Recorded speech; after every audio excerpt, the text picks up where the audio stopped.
Presiden Prabowo Subianto resmi menganugerahkan gelar pahlawan nasional kepada 10 tokoh. Dari 10 orang tokoh terdapat nama Presiden kedua Soeharto, Presiden keempat Abdurrahman Wahid, dan aktivis buruh Marsina. Indonesia kini punya pahlawan baru. Negara menganugerahkan gelar pahlawan untuk 10 tokoh yang dinilai berjasa bagi bangsa. Dari 10 nama ada Presiden kedua RI Soeharto. Ada juga Presiden keempat RI Abdurrahman Wahid atau Gus Dur. Dua tokoh dengan gaya dan zaman berbeda yang kini sejajar dalam barisan pahlawan Indonesia. 10 November 2025, tepat di Hari Pahlawan, Presiden Prabowo Subianto menganugerahi gelar pahlawan nasional pada 10 tokoh yang dianggap berjasa bagi negara. Acara penganugerahan itu dihadiri para ahli waris yang sekaligus mewakili para tokoh untuk menerima gelar. Secara simbolis, Prabowo memberikan plakat monumen Taman Makam Pahlawan dan map yang dikemas dalam kotak kaca. Dari 10 orang, ada Presiden keempat RI Abdurrahman Wahid atau Gus Dur. Semasa hidup, Gus Dur dikenal sebagai pejuang kemanusiaan dan pluralisme. Kemudian ada Presiden kedua RI Soeharto yang menonjol sejak masa kemerdekaan. Lalu ada aktivis buruh Marsina, penggagas konsep negara kepulauan Mokhtar Kusumaatmadja, dan Hajah Rahmah El Yunusia yang memperjuangkan pendidikan perempuan Islam di Indonesia. Kemudian Sarwo Edi Wibowo, pejuang kemerdekaan yang juga ayah dari Ani Yudhoyono, istri Presiden ke-6 RI Susilo Bambang Yudhoyono. Sultan Muhammad Salahuddin yang memperjuangkan pendidikan dan diplomasi. Syaikona Muhammad Holil terkait dengan jasa-jasa Pak Harto, yang terkait dengan perjuangan Pak Harto dalam hal ini sudah dikaji, antara lain itu serangan umum 1 Maret, beliau ikut pertempuran di Ambarawa, ikut pertempuran 5 hari di Semarang, menjadi komandan operasi Mandala perebutan Irian Barat, dan juga kiprah Presiden Soeharto dalam pembangunan 5 tahunan yang saya kira tadi juga sudah dibacakan. Pihak keluarga Presiden kedua RI Soeharto yang diwakili putri-putri almarhum Soeharto berterima kasih pada Presiden Prabowo atas gelar pahlawan kepada Soeharto dan tidak mempermasalahkan dengan pro kontra yang terjadi.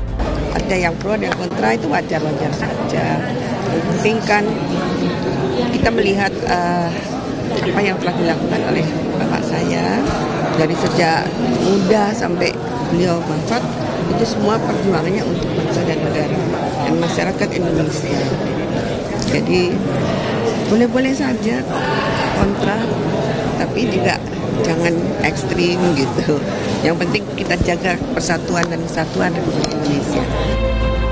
Presiden Prabowo Subianto juga menganugerahkan gelar pahlawan nasional kepada aktivis buruh Marsina. Kakak Marsina, Marsini, berterima kasih kepada Prabowo atas penganugerahan gelar tersebut. Keluarga berharap perjuangan Marsina menjadi inspirasi bagi para pekerja di seluruh Indonesia. Dari 10 nama, terdapat sosok perempuan aktivis buruh, Marsina. Untuk pertama kalinya dalam sejarah, gelar pahlawan nasional disematkan kepada buruh, bukan elit, bukan pemimpin buruh. Sebuah perjalanan panjang yang menggambarkan betapa sulitnya kaum marginal menembus tebalnya dinding kekuasaan. Insya Allah pemerintah bisa mensejahterakan kaum buruh yang ada di Indonesia, juga memikirkan nasibnya. Jangan ada PHK,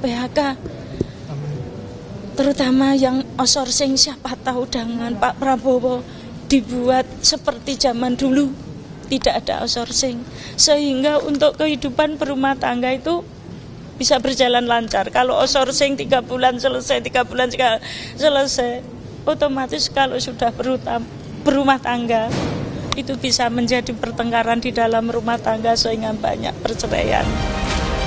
Komnas Perempuan mengapresiasi penetapan Marsina sebagai pahlawan nasional. Hal ini membuktikan negara mengakui pelanggaran HAM. Komnas Perempuan memberikan apresiasi atas penetapan Marsina sebagai pahlawan nasional. Setidaknya dengan pengangkatan Marsina, negara memberikan pengakuan terhadap pelanggaran HAM. Jadi kenapa Komnas Perempuan sepakat Marsina jadi pahlawan nasional? Karena itu artinya sudah ada pengakuan negara. Penetapan 10 nama pahlawan sesuai dengan keputusan Presiden Republik Indonesia nomor 116 tahun 2025. Keputusan ini sebagai penghargaan dan penghormatan yang tinggi atas jasa yang luar biasa untuk kepentingan mewujudkan persatuan dan kesatuan bangsa. Penetapan gelar pahlawan nasional nyaris tak pernah sepi dari pro dan kontra. Namun pada akhirnya, bukan hanya soal siapa yang ditetapkan sebagai pahlawan, namun bagaimana bangsa ini bisa terus belajar dari warisan sejarahnya. Tim Liputan, Kompas TV, Jakarta.